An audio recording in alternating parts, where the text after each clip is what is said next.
Let's bring in Donald Trump. Good morning to you, sir. Good morning. Good morning. Yesterday in the 6 a.m. hour, you were out tweeting about it looked like terror. This morning, you have been tweeting in the 5 o'clock hour. We're going to share with some of the folks some of the tweets you have put out already today. First up, you said, "Look where the world is today, a total mess, and ISIS is still running around wild. I can fix it fast. Hillary has no chance." And then you also wrote, "Crooked Hillary Clinton looks presidential. I don't think so. 4 more years of Obama and our country will never come back. ISIS laughs." All right, so why is this resonating with so many voters? Well, I think they believe me. I mean, we can be politically correct. We can be nice. We can't afford to be so nice and so foolish anymore. Our country's in trouble. ISIS is laughing at us. And they see somebody like Hillary Clinton who, reads off her teleprompter and copies my expressions. I mean, she copied exactly what I said about her.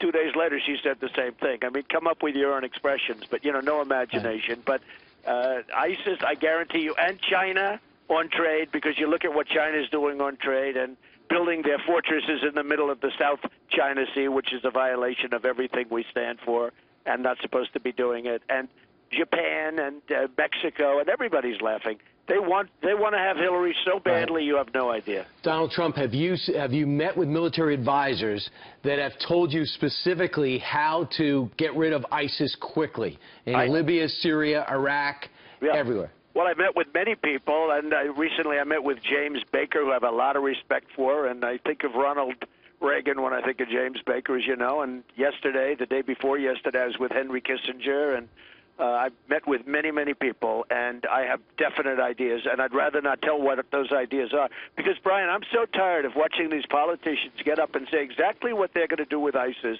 Right. And in the meantime, ISIS sits back and they laugh and they go out and they prepare for it. You got to hit people with a little surprise. There has to be some unpredictability. I mean, I know we have a system, and it's a political system, and it's wonderful, and we all love it. But for us to go out and say, here's what I'm going to do with ISIS. My first day, and I see Obama doing that. We are sending 50 troops, he says. We are sending 50 troops over to Iraq, and we're sending 250 troops here. And they announce everything. In the meantime, those troops have targets on their back.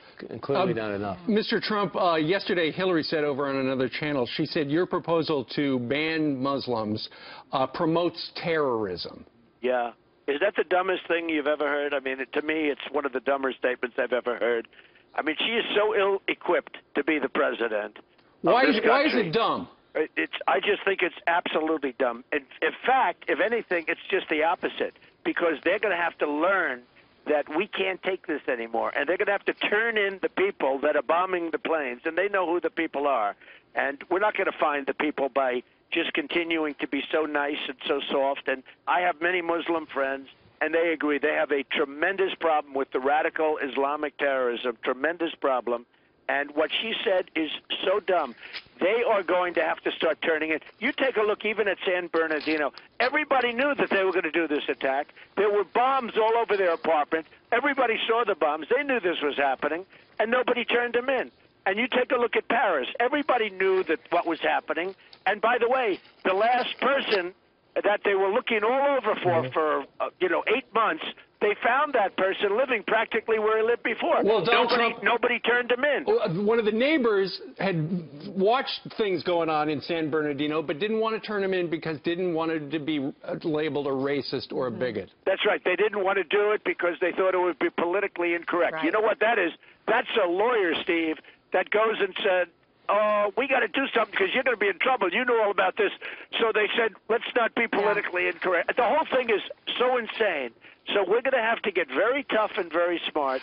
And Hillary Clinton can never get you there. It's 4 more years of Obama, and this country can't take it. People are so tired of the political correctness in this country. You're absolutely right. They're also tired of losing their jobs and companies being sent across the border and to other countries. And you have talked so adamantly about bringing coal back to the country or not getting rid of coal jobs. That's hurt Hillary Clinton.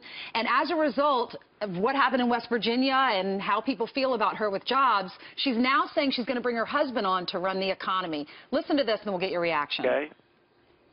My husband, who I'm going to put in charge of revitalizing the economy, because, he knows how to do it, and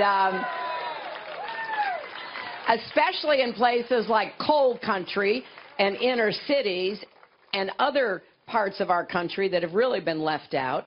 Right, so why is she doing that? I don't know. Maybe he'll bring the Energizer with him. Look, he signed Who's NAFTA. the Energizer? He signed NAFTA. NAFTA is one of the worst trade deals ever made by any country at any time. It has cleaned out our country. It has cleaned out our country of jobs. You take a look at New England, take a look at upstate New York and Pennsylvania, and take a look at Maryland, where I just left, and take a look at every place. We've been cleaned out by the worst bill, economic development bill, or whatever you want to call it, ever. Mexico is taking our jobs. They're taking our factories. Look at what's happening with China. And Hillary likes people, you know, the Trans-Pacific Partnership deal is going to be worse, in my opinion, worse, if that's possible, than NAFTA. And Hillary Clinton wants it. And so does Obama want it. It'll be a total disaster for our country. She calls it the gold standard, but now she says there's problems with it. Well, no, she wanted it so badly, and now she sees that I'm against it, so she went and studied it, and now she says, oh, maybe he's right. So maybe now she's going against it, but that's only because of me. It will be, by the way, Brian, it will be a disaster. One of the interesting things, she wants to put her husband in charge of the economy. First of all, the president should be in charge of the economy. Right, he should run. But Bill Clinton actually landed on the Time magazine list 25 people to blame for the financial crisis. Well, it's true. I mean, it is true. It's true for another reason. I know they have one for different reasons, but the reason that really he should be on is that he is the signed NAFTA. He signed NAFTA, and it's the worst deal one of the worst deals we've ever made in this country. He also pushed the subprime mortgages to people that couldn't afford it, and experienced the boom, which That's bust right. under which and bust by the under way, Bush. he was and Brian, he was then out of office. So you know, everyone said, "Oh, gee, he's out of office." But he was the one that got that started, and that led to catastrophe. Don't you think she's saying, I'm going to put him in charge of that because people like him more than they like her? Well, maybe she's saying that, or maybe she just wants him around the White House so she can keep her eye on him. Well, possibly. Could be personal. Now, you just made a personal move. We understand that Paul Manafort's been elevated. He's now in charge of the campaign, and he was on Capitol Hill yesterday. What was behind the switch? Well, really, Corey's done a great job, and Paul's done a great job, and I consider them very even and just, you know, very, very different personalities, and they're doing different things. And, you know, the campaign's doing really well. Your poll has us up. Rasmussen just came out. They have us up by 5 points. With the Fox poll just came out 2 days ago. We're up 3 points on Hillary. And I just don't think the country wants another 4 years of Obama. I don't think we can take it. Paul Manafort says that you can be changed. Your rhetoric can be changed. He evidently told congressional leaders on Capitol Hill yesterday. Is that true? Well, I don't think we want to change it too much. We're leading. You know, it's like if we're winning and going to the World Series, I don't know if we want to change our lineup too much. So I don't know. Perhaps. I mean, I can do what I have to do, but I don't want to really change. Look, I am who I am. We're going to make great trade deals. We're going to have strong borders. We're going to build up our military. We're going to terminate Obamacare and get great health care. And, you know, we're going to do a lot of things. And I don't know. Maybe I shouldn't change too much. Well, that's a lot of people agree with you. And some people say, you know, maybe a different approach to the general. We'll see. Newt Gingrich is coming up in about an hour. Should we tell him he's on the short list for vice president? Sure. Why not? He's a great guy. You might as well. By the way, who else is on that short list? Well, I'd like to tell you, but you know what? Newt is such a great guy. He's been such a great supporter. And he actually said, you know, he's a fantastic historian. I don't know if you know that, but he actually said that nothing like this has ever happened in the history of our country. It's one of the great phenomena of all time. And I was watching him. I said, really? That's pretty exciting. But he's a tremendous guy. But he's on the short list, right? Absolutely. I'll say yes, because he's been such a supporter. I mean, anybody that supports me is on the short list as far as I'm concerned. Well, that's not a very short list. Come on. How many women are on that list? Well, I don't want to say. Look, I'm gonna make the announcement during the convention. I hope to be able to keep it a surprise, and it's going to be a big reveal. I hope to. Right? Some of these conventions, if you remember the last convention for the Republicans, it was not an exciting event. There was a chair. We're going to try. There was a chair, and Clint Eastwood's a great guy, by the way. He's a great guy. But I will say that we're going to try. We'll put Clint on the short list.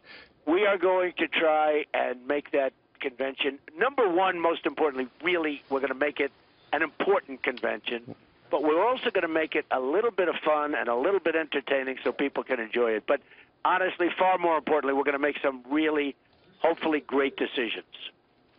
Okay. All right, we'll be covering it. We'll be there. I think you will. I have a feeling you may be there. I'm not sure. We're going to both conventions. I'm not we'll do it sure. at the end of July, that's for sure. I have a feeling All right, you folks are so going to much. be there. Great. Okay. Great Thank to hear you. from you.